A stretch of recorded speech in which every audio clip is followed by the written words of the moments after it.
a single proportion, percentage confidence interval. This will be equal to the sample proportion, plus or minus the test statistic. For now, we are looking at large samples. So test statistic will be Z.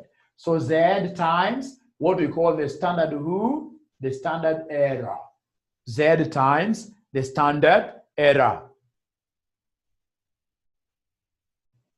Yes, we have answered that. So percentage confidence interval equals sample proportion plus Z times the standard error. But now how do we get, ladies and gentlemen, the standard error in situations where we have proportions? To get the standard error here, we'll be taking what we call P multiplied by Q all over N, like that, all over N.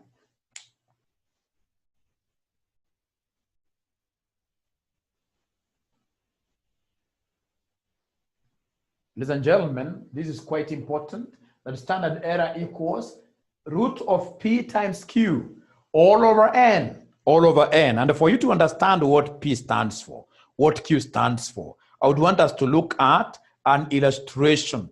Let's look at an illustration. A sample of 600 accounts. A sample of 600 accounts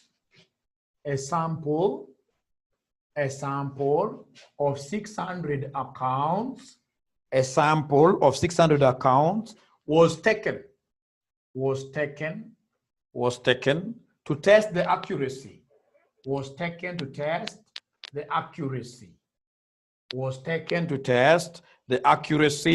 Of posting and the balancing of accounts.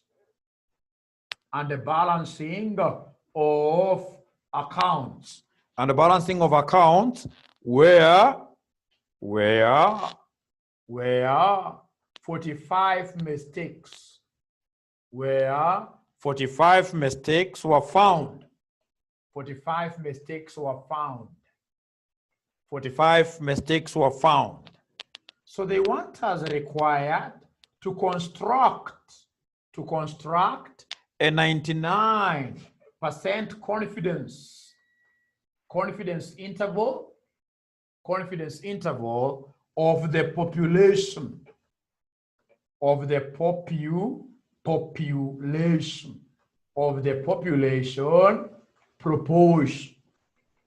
proportion with mistakes.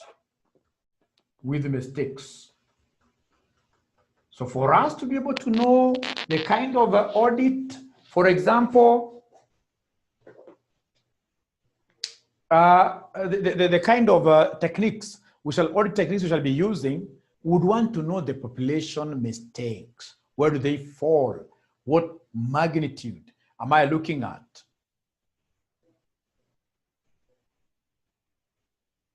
So construct a 95% confidence interval of the population proportion with mistakes.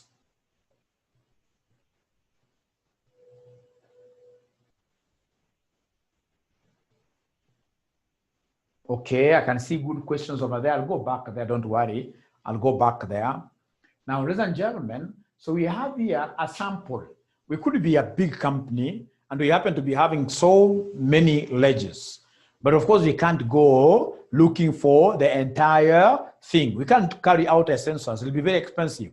So here what we have done, we've taken out a sample of how many accounts? 600 accounts. A sample of 600 accounts. And out of these 600 accounts, it's 45 of them that have got mistakes.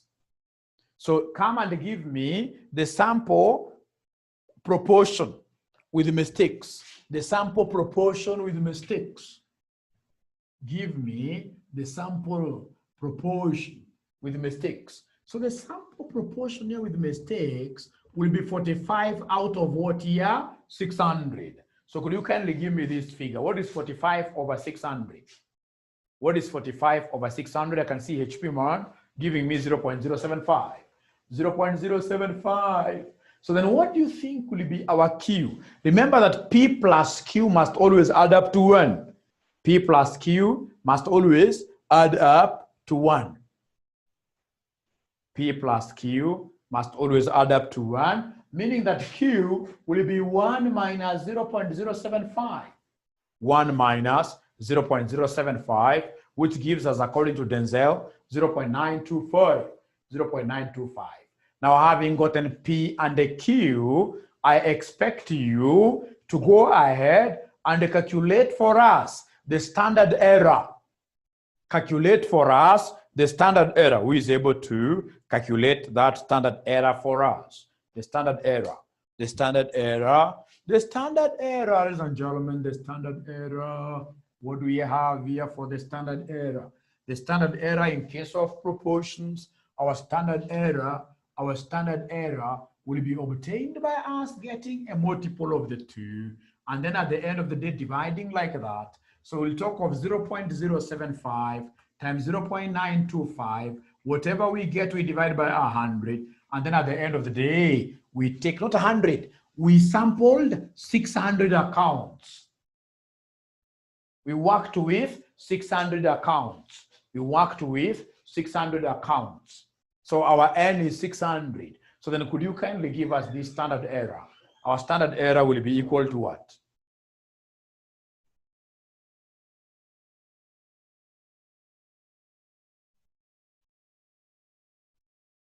So Nancy is giving me 0.011, quite a small figure, 0.11. Is there someone else who is able to get that 0.011?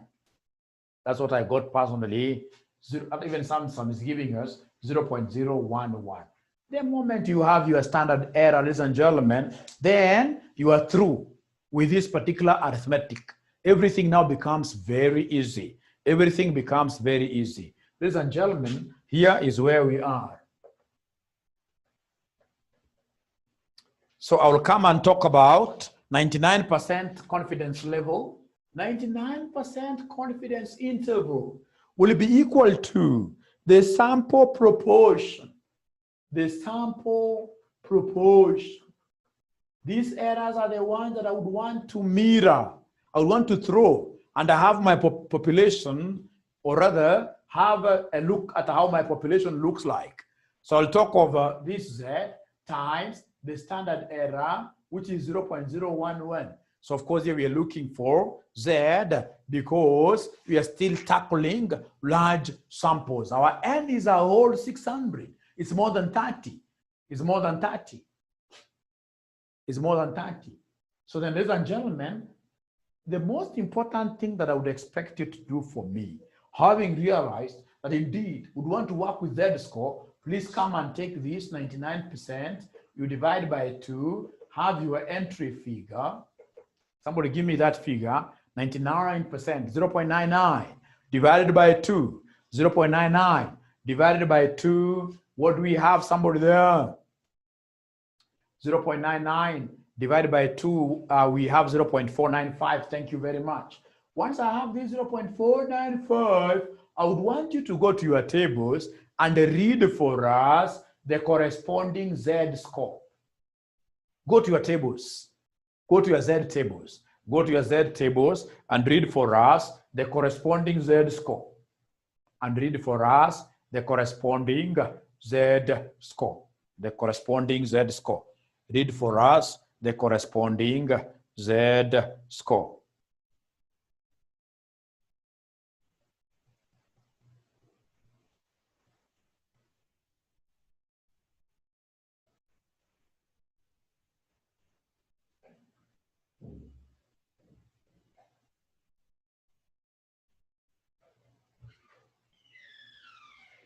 So somebody is giving me a figure of 2.58, another one 2.57. Those are correct. All of them are correct. You can even go and get an average. Those are correct. Rounding off errors are acceptable. So let's work with 2.57. So once I have my 2.57 like that, I will come and give you the 99% confidence interval. This will be equal to the sample proportion.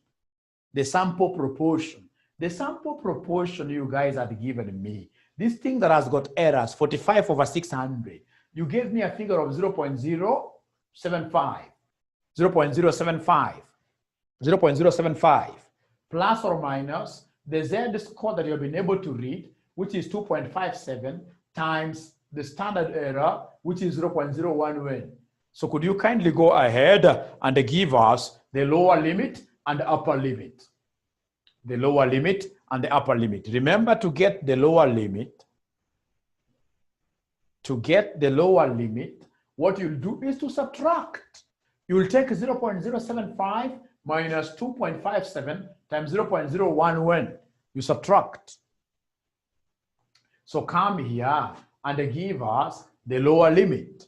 Come here and give us the lower limit. What do we have here, somebody?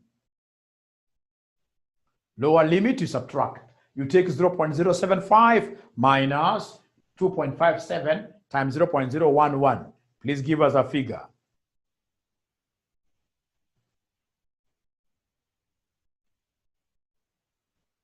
Somebody called HP is giving us 0.047, 0.047, 0.047. How about the upper limit? How about the upper limit? Upper limit we add. Upper limit we are adding. Upper limit you're taking 0.075 plus 2.57 times that. And according to Lokai, we have 0.103. So meaning that we are 99% confident. We are 95% confident that the population errors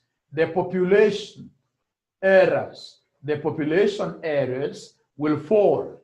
The population errors will fall in between 4.7% to 10.3%. We are 99% sure. We are 99% sure that should these people go through all the accounts of the company, they are going to get the errors fitting in between here. I've just multiplied this by 100 in between there. So the upper limit and the lower limit, I want to believe that is okay. I want to believe that is okay with everybody. I want to believe that is okay with everybody, with everyone.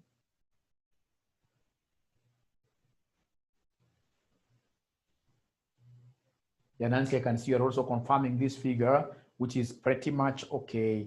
This is okay. This is okay. This is okay. So mention there part B, difference between two proportions. Difference between two proportions. Difference between two proportions. So now we have here sample 1, and then we have sample 2. Sample 1 and sample 2. So we have our proportion. This could be 0 point, or rather 40%. This could be 45%. They have given us N. N here is 120. N here is 83. N is 83. N is 83. Ladies and gentlemen, these people want us to do something very easy. They want us to determine the 95 confidence interval of the difference between the two proportions. 95% confidence interval, 95% confidence interval of the difference between the two proportions, between the two proportions.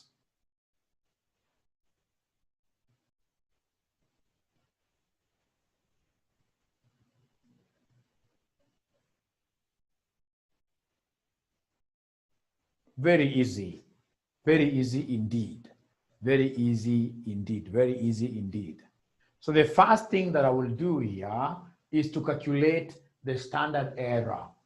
You calculate the standard error bearing in mind, cognizant of the fact that now here we happen to be having how many samples? 2. We happen to be having 2 samples. So what you'll do, you'll come and tell us that the standard error will be equal to the square root of. These are things you'll have to just master. They're not hard. After we finish this and then we revise, everybody will be very okay. So we have here P1 Q1 over N1 plus P2 Q2 over N2, like that.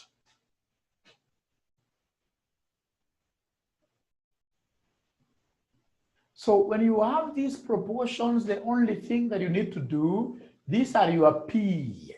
So you need to come and introduce the Q's somewhere there, bearing in mind that P plus Q must always add up to 1. P plus Q must always add up to 1, must always add up to 1, meaning 100%, meaning that Q here will be 60%. Ladies and gentlemen, Q for this will be 55%. So this is what I will call P1, this is what I'll call Q1, this is what I'll call P2, this is what I'll call Q2, like that. Yeah, so come right away here and do your substitution beneath this. We have P1 is 0.4 times Q1, which is 0.6, all over N, which is 120. Plus the second one, we have P2 Q2. So we have 0.45 times 0.55 all over 83. So here you have to be quite good with your calculator for you to give us the correct answer. So for you to give us the correct answer, take 0.45 times 0.6 divided by 120 plus 0.45 times 0.55 divided by 83. You say equals. Whatever you get, you say square root. Whatever you get, you say square root. What figure are we going to get?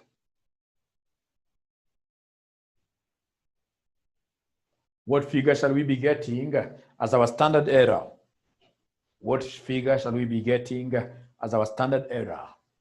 What figure shall we be getting as our standard error? As our standard error. What figure do we have here as our standard error? What figure do we have here as our standard error?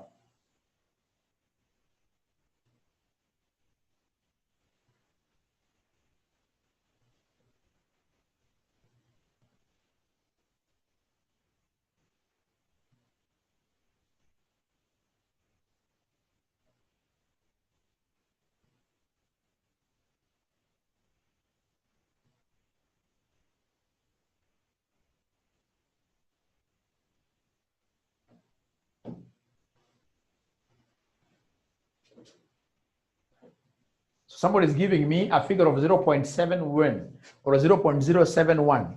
Kiprotich, just check that figure. It's supposed to be 0.071.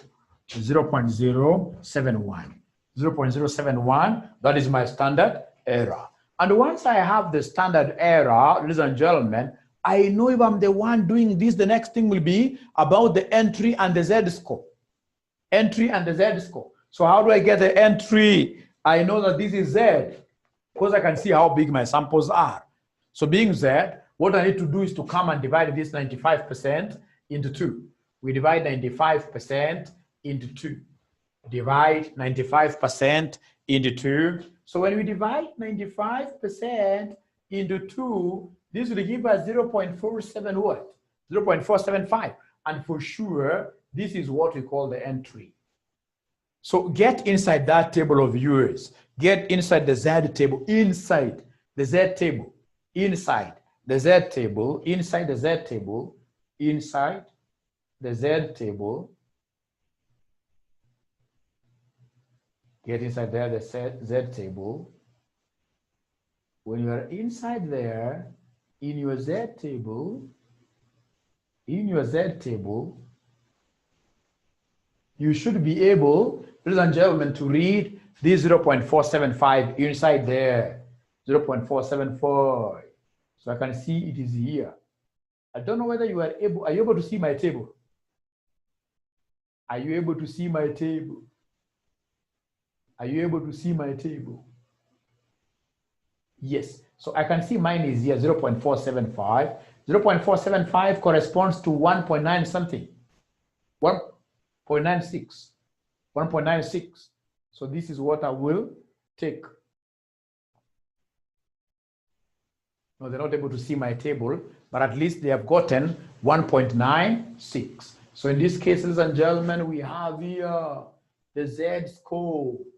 The Z statistic is 1.96. So once I have 1.96, then now I will be at home. I will be at home. I will come and give them the 95% confidence interval of the proportions. So I'll come and give them the 95% confidence interval of our proportions. So the 95% confidence interval of the difference between our proportions, which will be P1 minus P2, plus or minus the Z times the standard error that you guys gave me. So P1 minus P2, I can see it is 40% minus 45%. That is the same as 0.05 positive. Whenever you get negative, you disregard the negative. Dahir is getting a standard error of 7.02. 7.02, it can't be 7.02. Just go slowly, take 0.4 times 0.6. Whatever you get, you divide by 120. You say plus. Again slowly.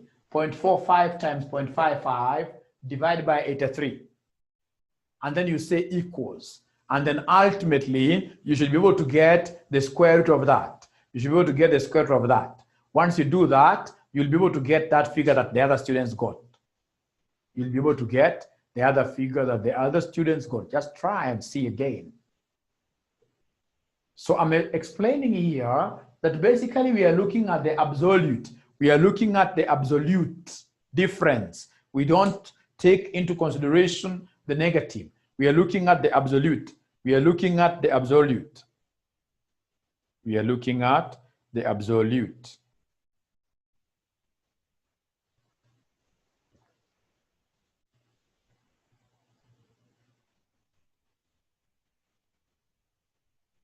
And to imagine Dahir has been able to get it. And to imagine Dahir has been able to get that figure. And if that is the case, so we have a negative, but we are disregarding the negative. So we take it as 0.05 plus or minus the Z that you guys got, which is 1.96 times the standard error. Fortunately, the standard error, you have obtained it somewhere up there, 0.011. I can see Dahir saying, okay. So thank you very much, Dahir. At least Dahir is with us here. So 0.011. So come and give us the lower limit. Lower limit, you get the lower limit through subtraction. So we'll come and talk of 0.05 minus 1.96 times 0.011. You get an answer. Give us an answer, we write down the lower limit.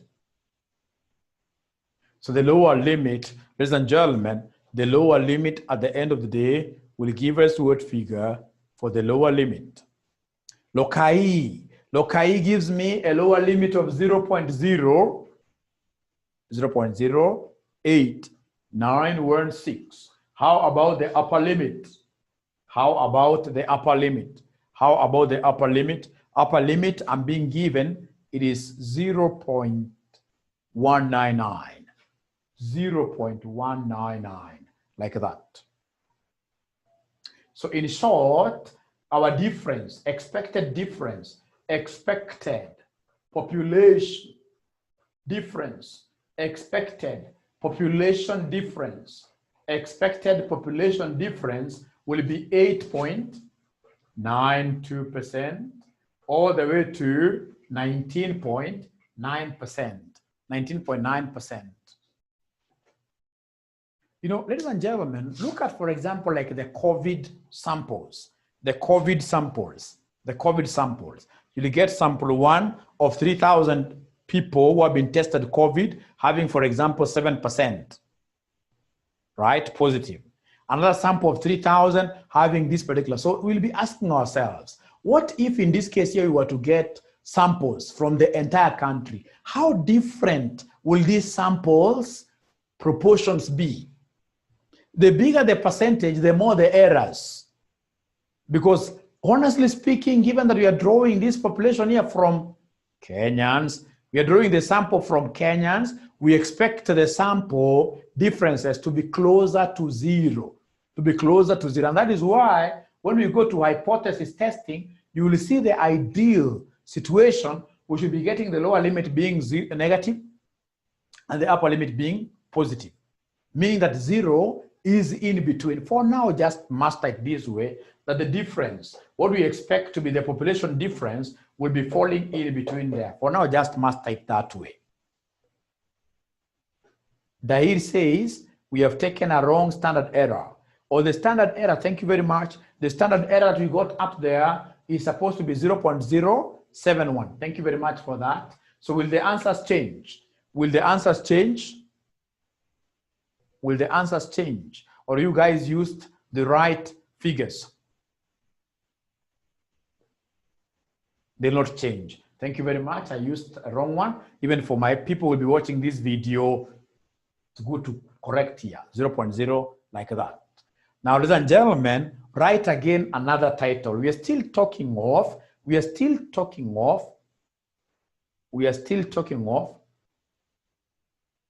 no, in the limits, we don't ignore the negative, In the limits, if for example, is the lower limit here negative? Is the lower limit negative? 0.05 minus 1.96 times 0.071. If it's negative, in the limit, you have to state negative. Where we normally assume positivity is here. So please, you have to state in the limits, the negative cannot be ignored. That negative is so important for us. That negative is so important for us in the limits. For us now to understand this thing better, mention there, hypothesis testing dash single mean. Hypothesis testing dash single mean. Hypothesis testing dash single mean. Prayers. Yes, it's important. We go for prayers. So the students who will be left behind, I can finish that question that we started there of Excel. Is that okay? The students who will be left behind. Can we finish that question of Excel that we're working on? Thank you. So let me share with you the Excel. The Excel is here. So I want you to be very keen. Very keen. It's called index and match. Very beautiful thing. Now, I want you to be very keen with this table that I have here. I want to be at a position of telling people Team Milan, comes from which country, whether it played the Champions League or not, how many games it played, and how many points it earned. So it's very easy. The first thing that I will do, I'll come and click on here, Milan, and a country. So I will come and say equals. When I say equals, I want to match. So how do I match like a soldier? You press M. Once you press M, you'll be able to see match is under blue. So if it's under blue, it means it can be tabbed. You tab. How do you tab? There is this particular button which is on top of caps lock. The one that's on top of caps lock is the tab button. So you press it like that, and then you'll be able to see match comes in the formula bar. So once the match is there, you can see where the cursor is blinking. It is telling me to ascertain the lookup value. So the lookup value is Milan. I'm looking for Milan. So once I say Milan, I will come and I'm just following this thing. By the way, Excel is the most beautiful thing. So I will come here and press comma because they want me to separate. So I press comma. So when I press comma like that, ladies and gentlemen, the next thing it wants me to do is to give them the lookup array. Remember, match normally matches just like a soldier on one column. So Milan, I'm looking for Milan on this column. So I need to come and highlight it. To highlight, there are so many ways. You could come and say Control Shift and then the down key. You highlight or you highlight the manual way, no problem. So I've been able to give them my array from cell B4 all the way to cell B12. Once I do that, I will come and say comma because I'm being directed here. Look up array, comma. From there, they want me to give them match type. Remember, match type, we don't want less than, we don't want approximations, we don't want greater than, we want exact match. We want to be told how many matches exactly. So I want a 0 there. What I'll do, I'll come and click on this exact match. Once I do that, I can see it's a blue ticked, blue label. If it's blue label, I'll come and tab. And then, ladies and gentlemen, I'll be able to say a shift, I close that bracket like that. Once I do that, what do? I'll say enter. When I say enter, this thing is able to tell me that Milan, it gives me the match, gives me the position, the row position. Milan is in row number 2 on this table. Milan comes after Borussia. Milan is here. But now, ladies and gentlemen, this really will not make a lot of sense to me. What first of all I need to do is to tabulate, to populate all these other cells. How do I populate? I have to come and fix a few things here so that the table doesn't move. The first thing that I would want to fix, please come here, is this column over the lookup value. The lookup value column has to be fixed. How do we fix it? Please go there. Once you have your cursor blinking, my cursor is blinking just before column I. Remember, column I is the one that carries my lookup parameter, which is Milan. So I need to fix it. How do we fix it? We normally fix it using the $sign. So $sign, I have to say shift. I have there button 4. The $sign. So you see the dollar coming before I. And then the other thing that I need to fix, these are things you'll be able to know. I need to fix my array. So please, for the array, come and highlight the whole of it. You highlight the array and be careful you don't highlight the comma. Once you have highlighted that whole array, I've been able to highlight the whole array. What I need to do as a shortcut, I can go the long cut of pressing $. The shortcut is to come and say F4. Once you press F4, you can see this thing has been able to put dollars because for the array, you do everything. So once you do that, ladies and gentlemen, again, you're finished, give us enter. You can see this still telling me Milan is 2. So what I need to do is to come and copy that formula. So I'll go to this cell here. I say copy. Once I copy, ladies and gentlemen, I'll be able to drag this down a little bit, say Control, Shift, and then I have my right hand arrow. Sorry for that. So we can still go back here. Yes. So I want to copy this. The easiest way of copying it, we are here. So copy it there. So let us just drag usual. We drag like that, reach there. And once I reach there now, I should be able to say enter. When I say enter, I can see a lot of rubbish here. They're telling me Milan is row number 2 throughout. How about this thing called hamburger? This is a hamburger on this table. It is 1, 2, 3, 4, hamburger. Row number 4. I would want to put some sense into these figures. How do I put some sense into these figures? By indexing them. I would want to know Milan played how many games. So I would want to index them. Ladies and gentlemen, to index this, I will come just immediately after equals. I need to press index. Immediately after equals, put the cursor there. So when I put the cursor there, ladies and gentlemen, what I need to do is to come and press IN. Once I press IN, I can see my index function coming on top there. So once this index comes on top, that's blue. So I need to tab. Once I tab like that, I can see index coming, and it is giving me a cursor which is playing there, where they want me to give them the array. Which array? For index, the index that I want is to array the country. So I would want to tell these people where Milan comes from, which country. So I'll come to the country here. I would want to highlight these. You highlight like that, everything. Once you highlight like that, ladies and gentlemen, you're at home. The next thing that you need to do after array is to give us a comma. You give us a comma. The rows and the columns have been able to be taken care of by what here? By the match. So you don't press this row and match, row and the number column, whatever, no. So the only thing you need to do is to come and close your bracket here. So when you close your bracket there, you close, of course, here you have a red bracket. This red bracket goes together with this. But now I want the whole thing, bracket, black bracket. So shift, you press like that. And then once you finish, you say enter. When I enter, I'm being told that Milan comes from Italy. If Milan comes from Italy, ladies and gentlemen, no problem. I would want to populate the entire thing as I finish. So I'll come and cut, not cut, but copy. So I'll copy like that. I will copy like that.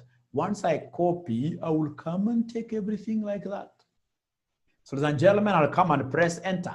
When I press enter, when I press enter, what am I able to see? I'm able to see something nice here, that Italy played the Champions League. Ladies and gentlemen, Milan, in this case here, or rather Milan played the Champions League. Milan played 38 games, and Milan, ladies and gentlemen, did what here? And 57 what here? 57 points. 57 points. I'm so sure these students have finished prayers. Are they back or not yet? I'm so sure they're back. They're back. They're back. They're back. They're back. Now, ladies and gentlemen, that index and this thing of matching is something that an accountant should be able to understand and understand it very well. The index and match. The index and match is something that I would want to repeat severally for you to pick it and pick it very well, because there is no way you can tell me that you're an accountant and you don't understand the attribute of being able. You see, like you could go to an exercise where you are given like the Champions League, and these people have given you like say 500 teams. I need to know how I can extract information of Manchester alone. How can I be able to know, for example, how many points Manchester got? Out of what? Excel is a powerful tool. And because now we are here, I need to be guiding you slowly. Just 5 minutes, I give you a concept. And then, of course, after the class, ask for the data. The data that I'm using, you should be able to ask for it. Once I send it to you, and ensure that you're able to do that particular operation. By doing that, you'll end up being a very good accountant. Now, so mention there for us, a hypothesis testing dash, single mean. Single mean.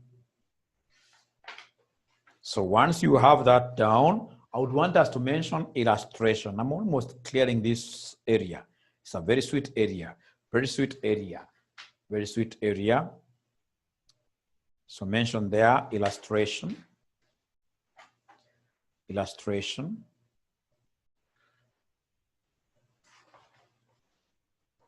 Illustration, you are writing down illustration 1. The mean lifetime of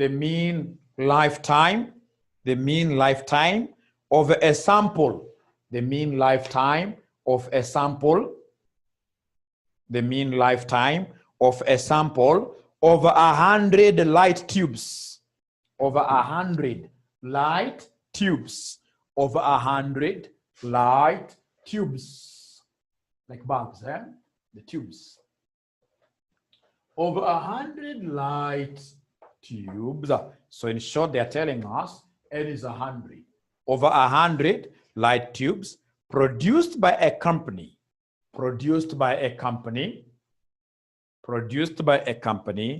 is found to be 1,570 hours. Is found to be 1,570 hours.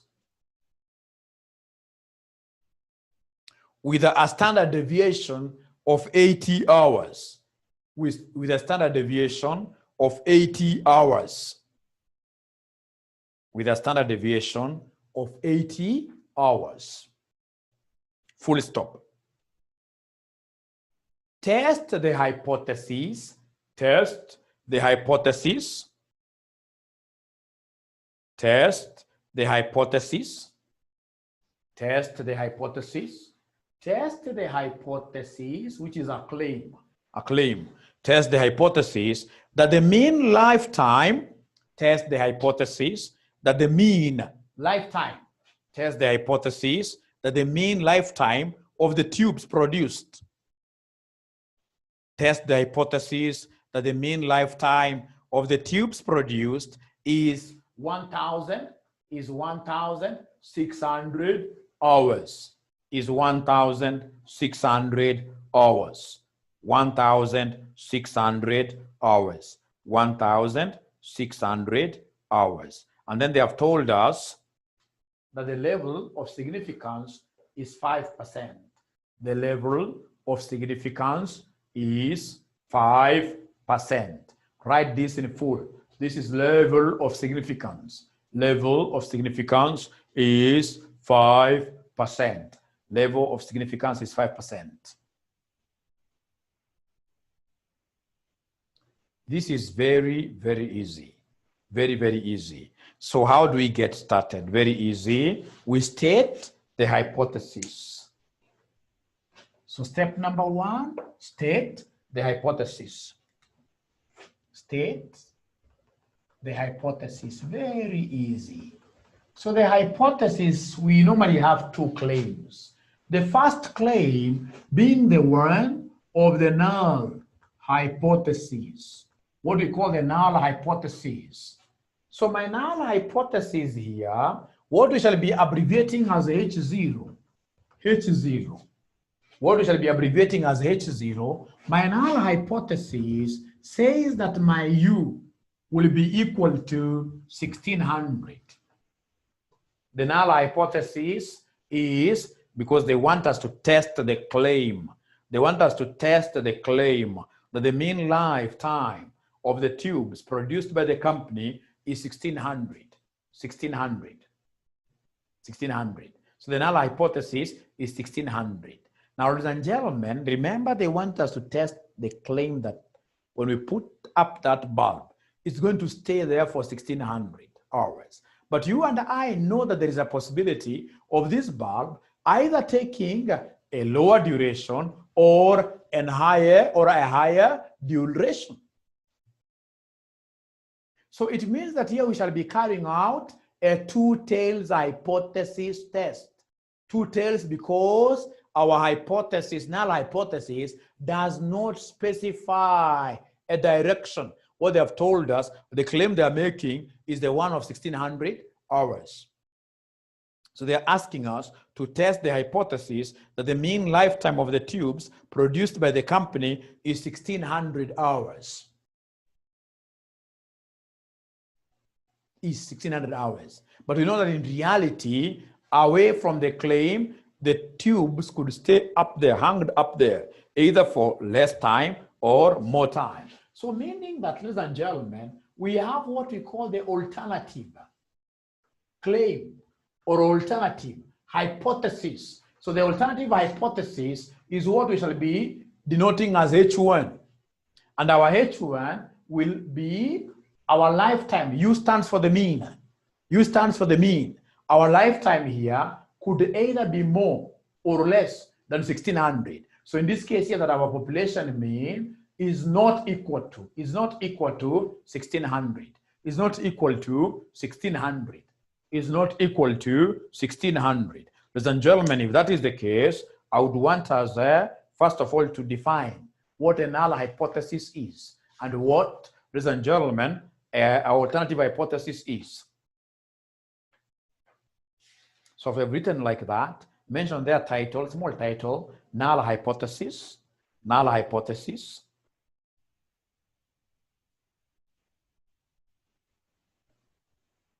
Is that hypothesis, it is that hypothesis that is to be tested.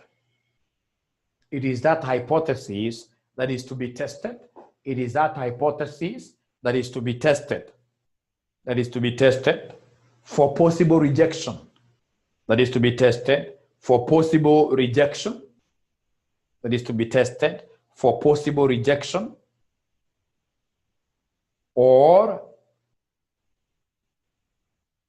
nullification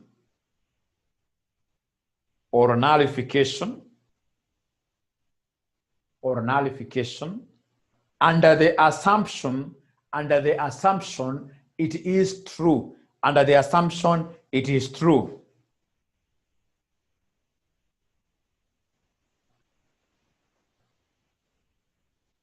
Tell us after full stop that a null hypothesis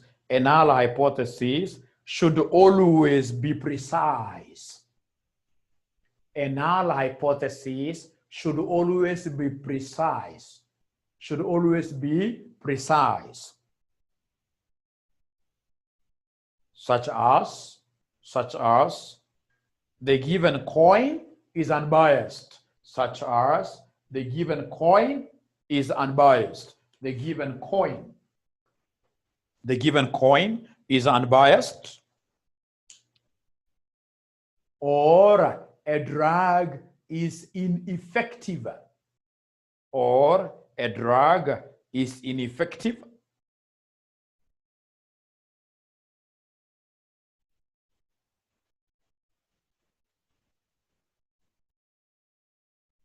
Or is ineffective. Or a drug is ineffective. Tell us there that the null hypothesis is usually assigned a numerical value.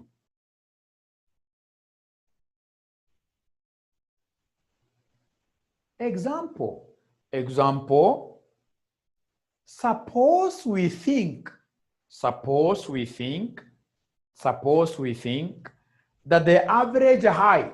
suppose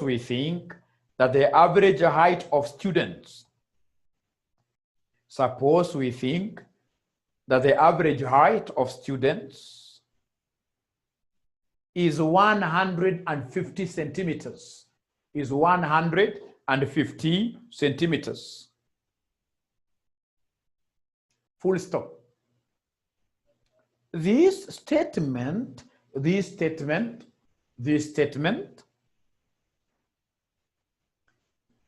if taken as a hypothesis,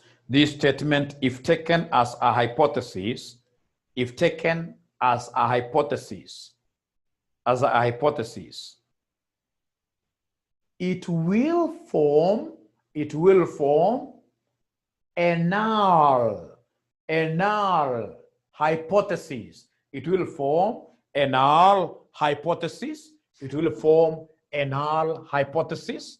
It will form a null hypothesis, which will be written as H0 U equals 150, which will be written as U equals 150.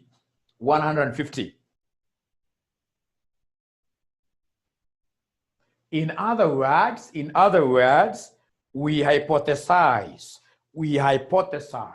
In other words, we hypothesize that U equals 150. We hypothesize that U equals 150 centimeters. So we are saying, somebody is telling us that, for example, when you come to RCM, when you come to Summit, all students have a height of 150 centimeters. I mean, crazy. That's a hypothetical. It's not possible for us to have all the students in this case here having the same height. Hypothetical. So it's a claim that we must come and test. And for us to test this, we need an alternative. So for the alternative, listen to me very well. For the alternative, which we'll be calling H1, there are three possibilities. It is either you will tell us U is more than 150, or you tell us u is less than 150, or you tell us u is not equal to 150. So one thing I would want you to appreciate from the word go, when I go to Summit there, trying to assess the heights of the students, the students that I'll get will be taller than this, other students will be what here shorter than this 150. So meaning that the proper alternative hypothesis that we need to put down is this one here, So give me a title there, the alternative hypothesis.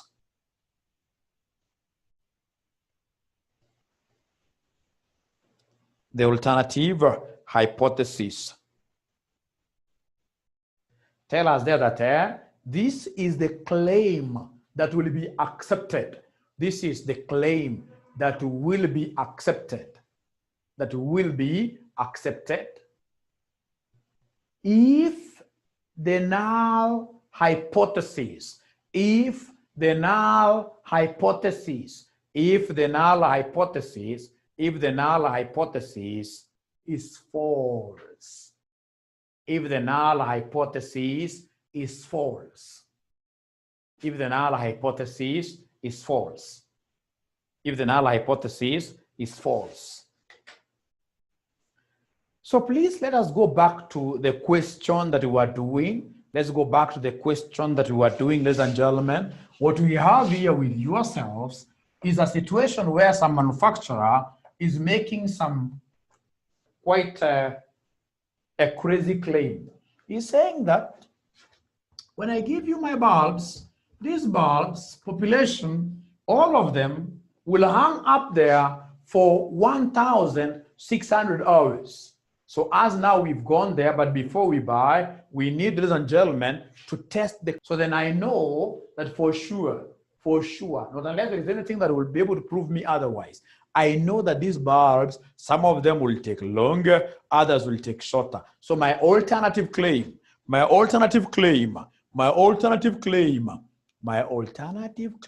and gentlemen, will be u is not equal to 1,600. Why? Because I appreciate the fact that there will be some bulbs will be more, take more time. The other bulbs will take less time. So this is my alternative hypothesis. Step number 2, ladies and gentlemen, given that this is a large sample, come and give us the Z critical. Give us the Z critical. So Z critical, we have to draw our good diagram. So our good diagram, remember here, this examiner has given us the level of significance. He has told us that the level of significance happens to be 5%. 5% happens to be 0.0 what here? 0.05. Ladies and gentlemen, the moment you give me level of significance, given that this one is a not equal, given that it can go either way, there are two directions, it means that you are handling a two-tails test. It's not a mono-sided figure. It's a two-tails test that we have here.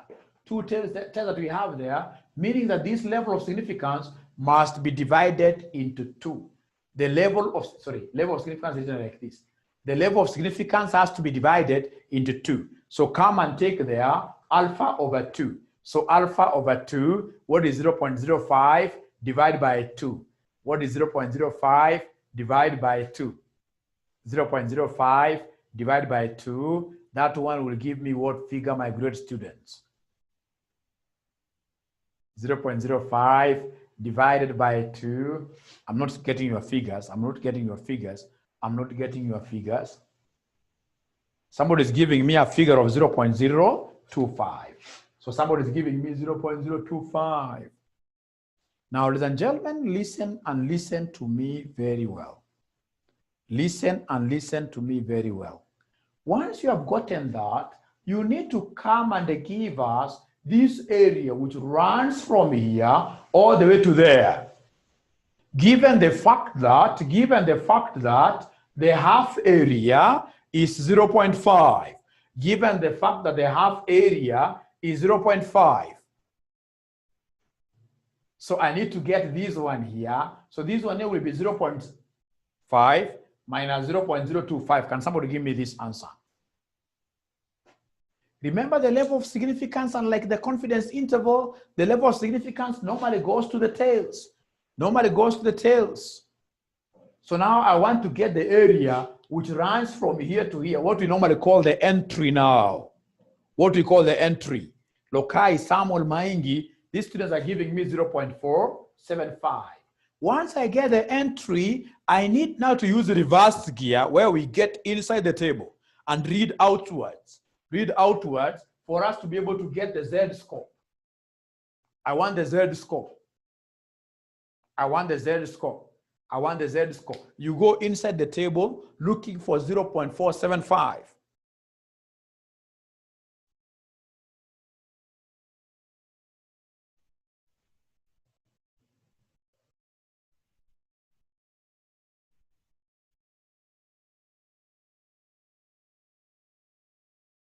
So Lokai is giving me a figure of 2.57. Please look at this. What are we doing? We are getting into our normal tables. Our normal tables, our normal tables, our normal tables. Ladies and gentlemen, we should be able, this is the entry, the one that runs from here to the upper limit is the entry. So once you have gotten the entry, somebody ensure that you are able to see the 0.475 inside that table, the 0.475 inside that table, so that you will be able to give us, ladies and gentlemen, the entry figure.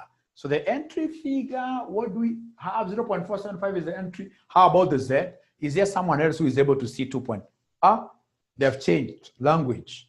Nancy, Samuel, they're saying 1.96, which is telling us the truth, which is cheating us. And of course, if there is a disparity, truth, cheating, then we need to do a hypothesis test. 1.9, even Lokai has changed her mind. She's telling us that the Z here should be 1.96. Now, ladies and gentlemen, the moment we have that 1.96, listen and listen to me very well.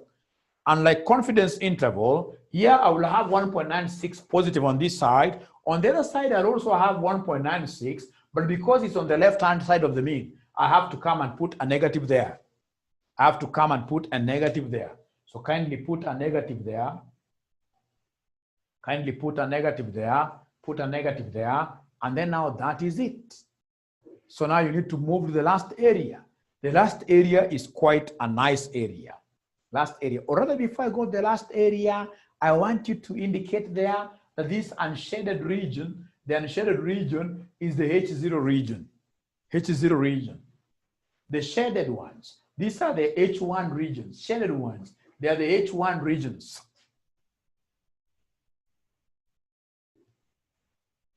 Okay, so how do we get this 0.475? Very easy. Kumbuka kale kahesabu kamluya, kale kahesabu kamluya kuna kumbuka vizuri. Hapa kama uko na 0.025. I hope you saw where we got the 0.25. We know that this entire area is 0.5, I mean. And therefore, to get this area alone, given that the two must add up to 0.5, to get this area alone, you will take the 0.5, you subtract 0.025 like that. So if you do it that way, you'll be able to get that 0.475. I hope Zamzam now thank you very much. Great. So and I hope the moment you've been able to see where we got the 0.475, you'll be able to see where we got the 1.96 from the tables. Now with this 1.96, I've said you must go to the other side and mention there 1.96 albeit with a negative. Now, ladies and gentlemen, the moment we hit there, now we'll go to the last stage. The last stage is the one where you mention there the Z calculated. So mention there Z calculated. So Z calculated. So go ahead and mention Z calculated. So for the Z calculated, I know we are so much used to our normal Z, where we normally say that our Z is X minus mu. X minus mu all over who? Standard deviation. This time around, you're not going to make use of this. Our Z calculated, so not this one. Our Z calculated will be X bar minus mu. And because now here we are working with X bar, we have many samples X bar. Now we'll talk over what we call the standard error. So please write that. Our Z calculated is X bar minus mu divided by standard error, divided by standard error, divided by standard error. I'm repeating again that for us to be able to get this Z calculated from our sample, our Z calculated, you're repeating again, Z calc is X bar minus mu all over standard error. And don't forget that to get standard error for a single mean, normally what we do is to take the standard deviation given, divide this by the square root of n. Could you kindly calculate that for me and then you give me an answer? Kindly calculate that for me and then you give me an answer. Tell me what we have there.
Yes, I'm waiting for my students here to give me an answer. They're telling me that the standard deviation that has been given in the question, the standard deviation given in the question is 80 all over square root of n, which is 100. So this will give me 10. So 80 divided by 10 is 8. So once I'm there, ladies and gentlemen, I'll come and plug in here. So X bar, what is our X bar? The X bar, remember we went ahead, X bar is the sample mean. Please write somewhere there that X bar is the sample mean. X bar is the sample mean. X bar is the sample mean. And our X bar, ladies and gentlemen, the sample mean, the one that we sampled is 1570. So we have here 1570 minus the mu, the population mean. The population mean, the one that is being tested, is 1600 all over the standard error that you guys got.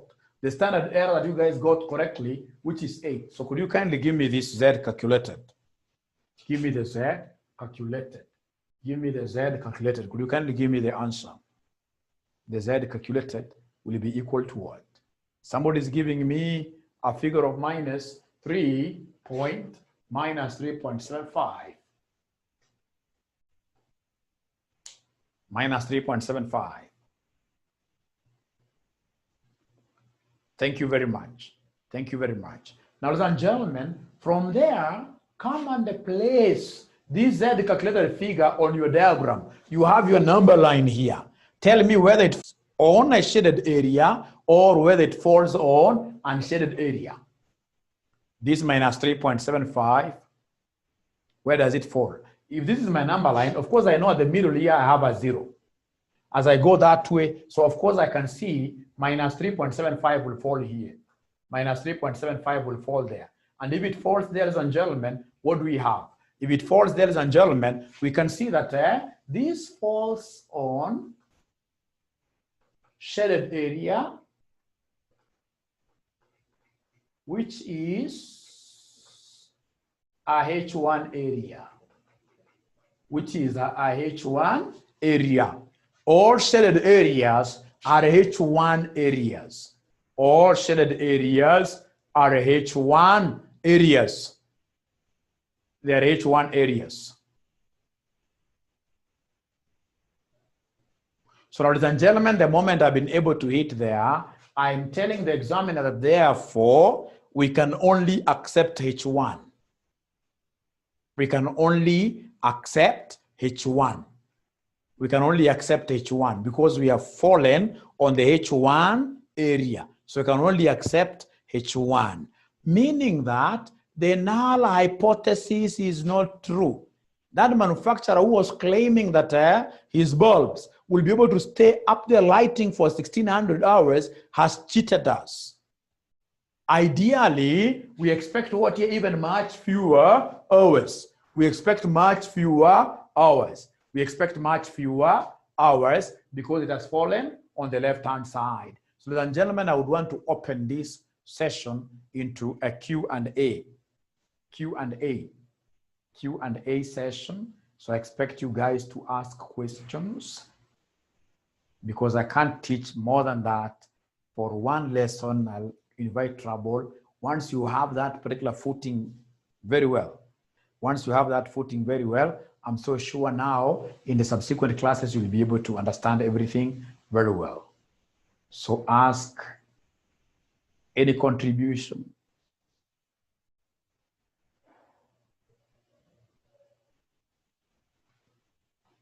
Ask questions kindly if there